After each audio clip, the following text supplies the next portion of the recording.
I've finally managed to put together all the footage from the construction, planting and the growing out this season of this incredible Sandgarden. So welcome back to another video, folks.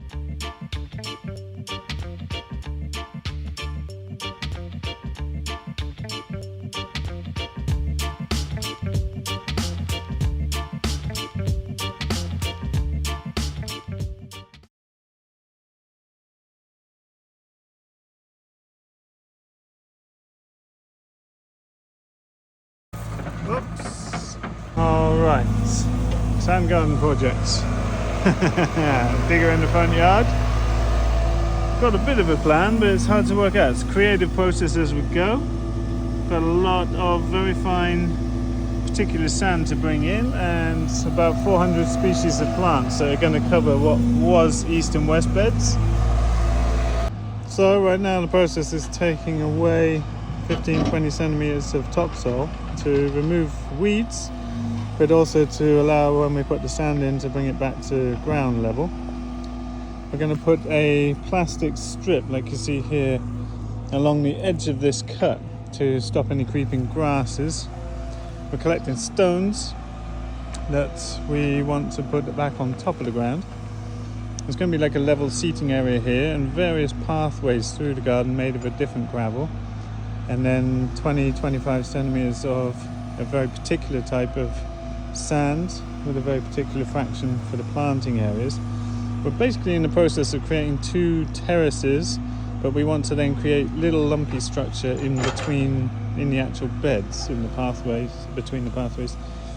It's a big old project, but we're kind of having to work on the fly a bit and troubleshoot as we go. Right, this is the other limit. We're going to have sand up to the greenhouse here, leaving a gap. We were originally going to include the trees, but we're cutting this in to not damage the trees and to have a grass pathway. I'm just digging out some spring onion, some chives and rhubarb from here that we can make a little perennial bed around the apple here. And then you see the line cuts down along the bottom here. The beginning of the first terrace. There'll be a path, main path, leading all the way through. So it's going to be crisscrossing paths all over the place. Fun, fun, fun.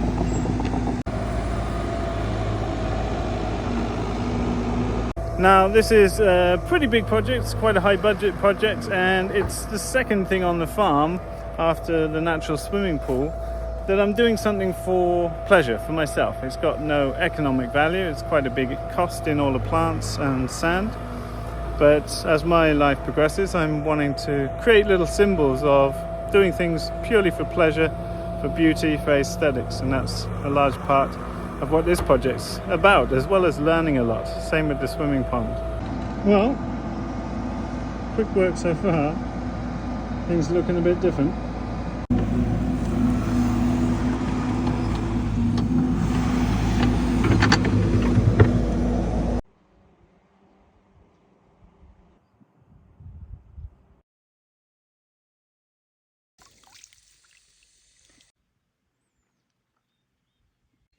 First swallows. Yeah. Okay, day 2. We are marking out and refining the path structure. We're using spray mark, and we're going to have to redo this as the digger comes backwards and forwards. We want to, after thinking about it yesterday, we're going to shave this bank down. It's a bit too steep. We're going to have a different gravel like these on the roads for the pathways, but it's a little too steep here, so we're going to shave that off and make this edge a little less uniform. It's a little unnatural looking like that. But you can see it's a little labyrinth, and that's based upon the natural ways we've always used this landscape to get from different places. And that's the main job today, except for got to cut down a bit of the oak trees for lorries coming in. And then we've got to put this plastic membrane around, which will be to stop creeping grasses and things. Alright, work starts, and we're just taking away the steepest edges here and creating a little bit of undulation, just subtle to make it more natural. And we've got a little moment to play before we have gravel brought in to make a little trackway for the lorries coming with sand. We also want to dig up this old well that we found yesterday, and we think it's probably a shallow hand dug well, but it's got quite a lot of nice stones that could be useful in the actual garden. Also got the medlar that I've had on the corner here dug up, and it seems to be okay. That might end up being repositioned eventually in the middle of the garden, maybe in one of these small little round beds in the sort of confluence. It'll help block the view of the tunnel there. Oh, this is the old well, probably dug and built by hands 100 years ago or something, with lots of nice stone that we can use. Alright, first steps, building a road. This is so lorries can back in and drop sand and not get stuck, make it easier for the machine not to have to dig too much. So, a little bit excess soil to be removed, and first the sand coming in. Now it's time to get cracking. Okay, first layer of pathway gravel. So we've had to build this little road here so that the lorries can come back and dip. And this is what we're using for pathways, and then there's going to be space here to put the sand for the actual beds. Lots more rock we've got out now. That's going to be really nice. So we're just going to have to find a good working methodology now to create the pathways. And we're going to work from this end back in. And we're obviously going to have to reshape all of, or respray all the paths as we go. But that's the way it is. There's no easier way to do that, I think. So now it begins.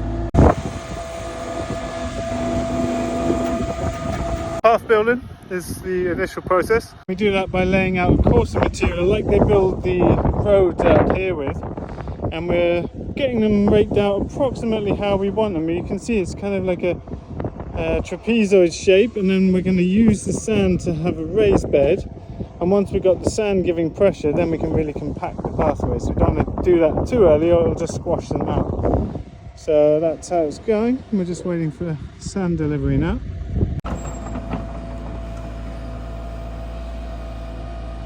The sand is really nice to work with. It's going to be lush to plant into.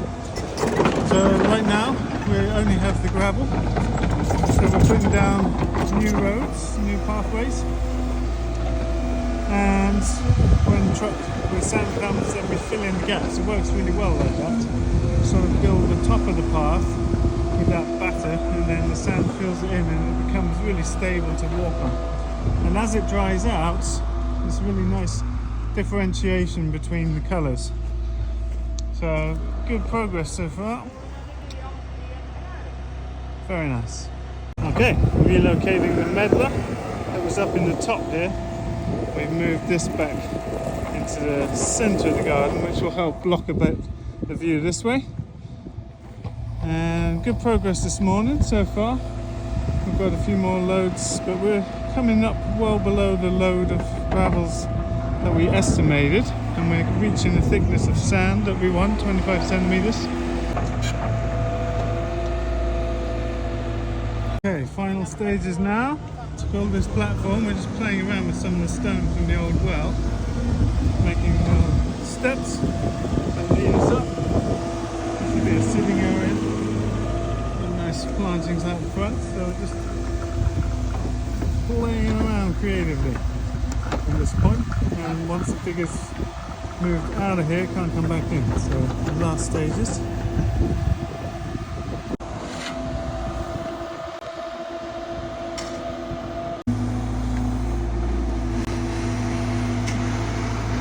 So digger has gone.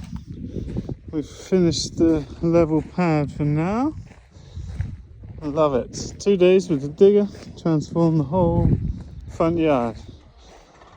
There's our little steps, turned out pretty nice, and it's kind of just how we pictured this. We've been planning this since last autumn, marking it out in the snow, playing around, testing out pathways, having used this space for the last decade and know the points of contact and connection. Gonna have a little bench up there for morning coffee, sand right depth all the way through, It's been a real breeze. Always a pleasure to work with Eric, the digger driver. We've used his help for all the digging projects on the farm over the years. Very happy with the result. This is south facing, so it's already feeling very hot. Perfect for species we're growing. Trucks just arrived, 3 lots more pallets, and then there's one more order still to come. Okay, I've just spent the last hour unpacking this order. Let me show you quickly. It's a bit dark now, but this is one of 3 orders. These are all potted, and so they need to actually be bare rooted. This is a huge task. We have a lot of bare root plants coming, but obviously they're much quicker to plant, but they're very susceptible and need to get planted immediately. Some of the things we wanted couldn't be found bare rooted, some of the things in the sizes we wanted, etc. So we've gone for a mix, and it's a blessing and a curse because we're going to have to bare root all of this in the veg washing station. But lovely condition plants, very happy about this order, and another big order coming tomorrow, and then next week the final plants. It's a huge amount of plants, you know, we're putting thousands and thousands of plants of 400 species in.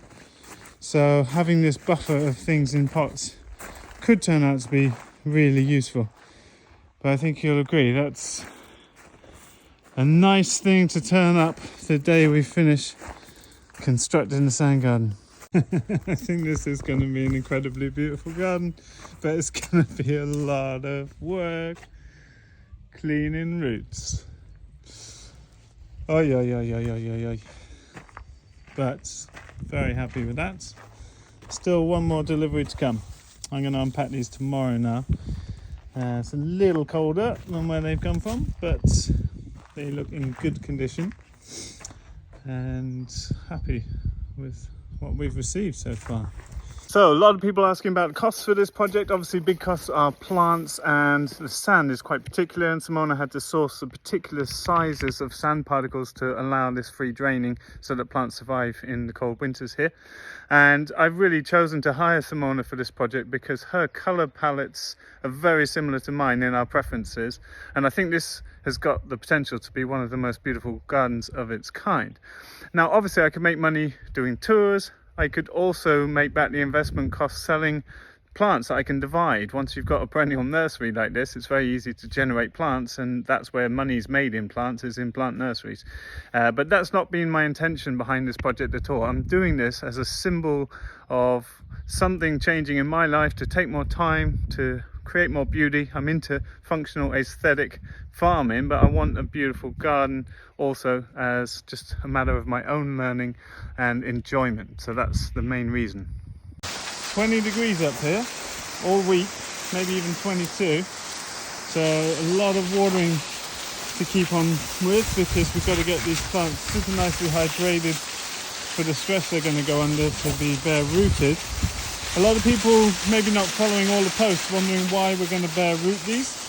It's because when there's peat on the roots, it will hold moisture and not drain properly in the winter, and then plants will rot and die off.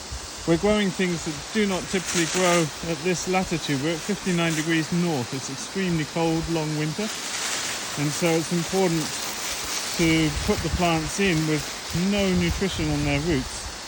Make them work for a living, root down in the sand where they can get water. Ultimately, we're not going to be irrigating this garden once it's been watered in. So my job this week is just getting things really well acclimatized, well watered, so that we're ready for planting.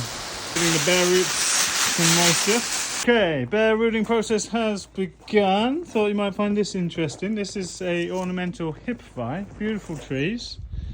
And here you see the nodules of bacteria fixing nitrogen. Now most of the crops we grow, like peas and beans, that's with the rhizobium bacteria. With trees like this buckthorn or things like alder, it's the Frankia genus of bacteria. And so these are nodules of millions and millions of bacteria fixing atmospheric nitrogen in exchange for sugars and minerals from the tree. We like it, look at those. Ho-ho! Some of these are very hard to clean out because of the root structure. These are pot-bound grasses, but they, with a little shake, are just clean. Amazing. It's a hollow root stem. Ooh la la. So that's some of the structural plants. I don't think the video will do it justice, really. We have a lovely teak bench here. So luxurious planting in sand.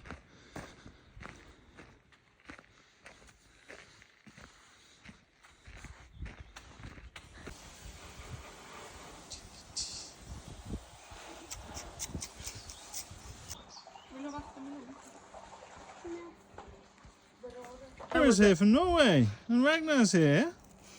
What do you think about... From Forland! What are you doing there, Ragnar? Why are you doing that? One which was the worst one yet. Yeah, this one takes... Yeah, it's taking forever. Now you have to do some. Jake and Johanna helping for yesterday a bit and all day today. We have bare rooted a bunch of stuff. These are all bare roots ready to go in. You see them shooting here. And we've been cleaning roots and stacking them in sort of wet trays here. And because it was 24 degrees today, super hot, and we found out it's way better to just plant after dinner in the late. And you can see a little signs of dryness on some of these, but it's not for lack of water in the sand. It's because they've had their roots sort of barbarically manicured. But lovely doing that last night. So tonight we're going to do a massive load of planting. Okay, now the heat of the day has gone away. This jumper's back on time. And Simona's been carefully laying out a lot of bare root plants and some of the bigger plants we put out before. And now we're going around planting. It's very quick in the sand.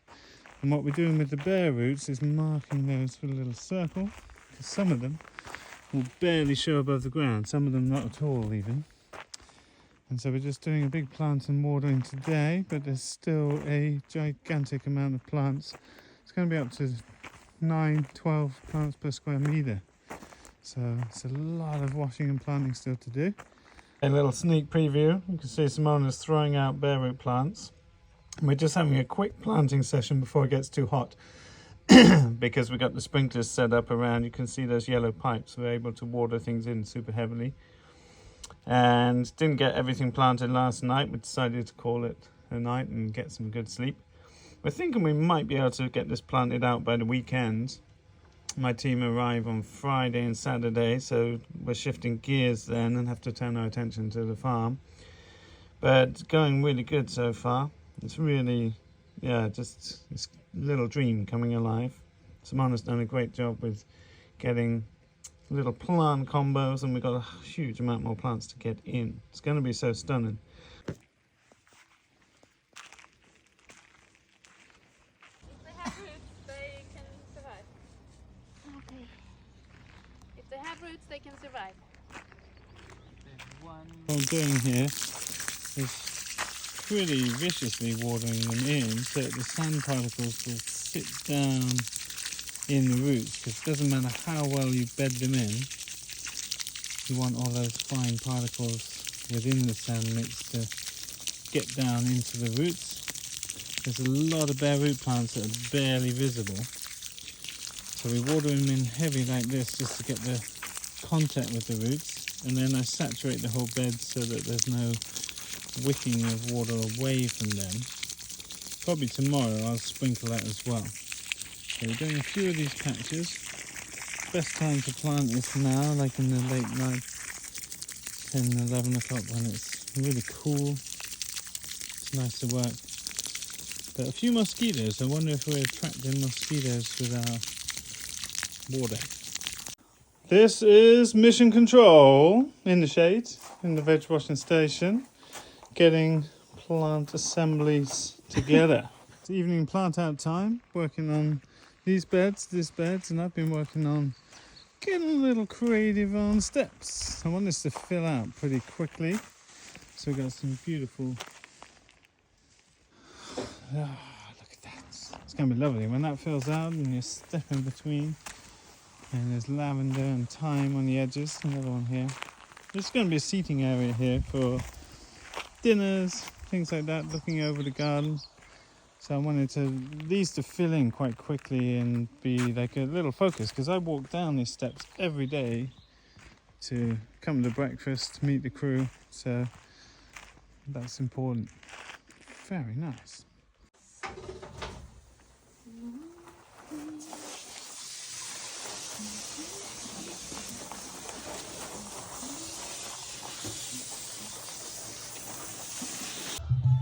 Okay, we are getting to it. So, a lot of the beds have been fully planted. We're on this large bed now, and we've got this bed to do. Then we're done. This is Jake, this is Johanna. They have been legends, couldn't have done it without them. And it's getting there. A bit of old asparagus coming back in. Simona's happy, everyone's happy. Tired, exhausted, but nearly done. Last bed. I'm extremely curious how this is all gonna turn out. It looks amazing. Last bed. How many species have we got in now, do you think? Don't have it in my head. Too many. Too many. And how many plants per square meter are you aiming for here? Somewhere between 11 and 15. Depending on sizes, and then we want to have a lot of bulbs, so but maximum, We'll put the bulbs in the autumn. Yeah, but maximum 15 with the bulbs. Yeah. Oh la la, it's been very hot, very dry, nice for people, pretty intense for plants that have had their roots disturbed. But we've been keeping it hydrated, and I think it looks rather beautiful.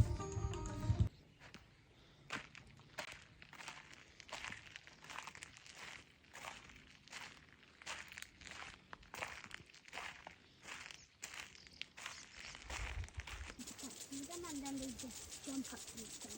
Alrighty, this makes me happy, very happy.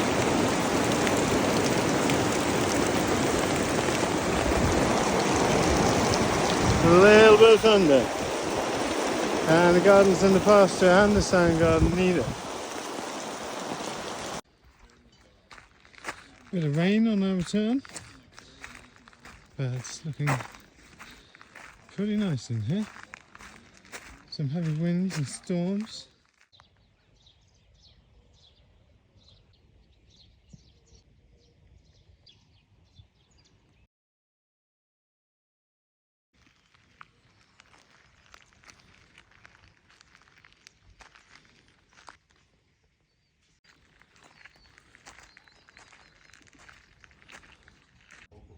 What, you go to Walmart, you get a license there?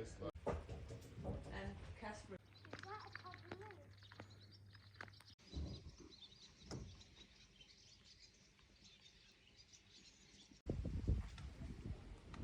No, they can survive on. But when legendary run when I covered in manure, So they are the perfect that cows. really stays.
So we are laying out bulbs just in species types and just coordinating different sort of patterns.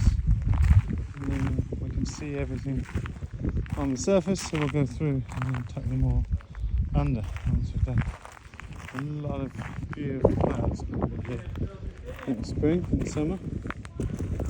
Okay, we have put 2,000 bulbs down, but you can see some of them look like stones and they're hard to find. So we've laid out bulbs about 3 or 4 every square metre on average, but you can see they are hard to spot. So now we have to methodically go put them all down, and it's a lot, but it's going to be incredibly beautiful. Pay special attention to the edges of pathways. A lot of beautiful flowers.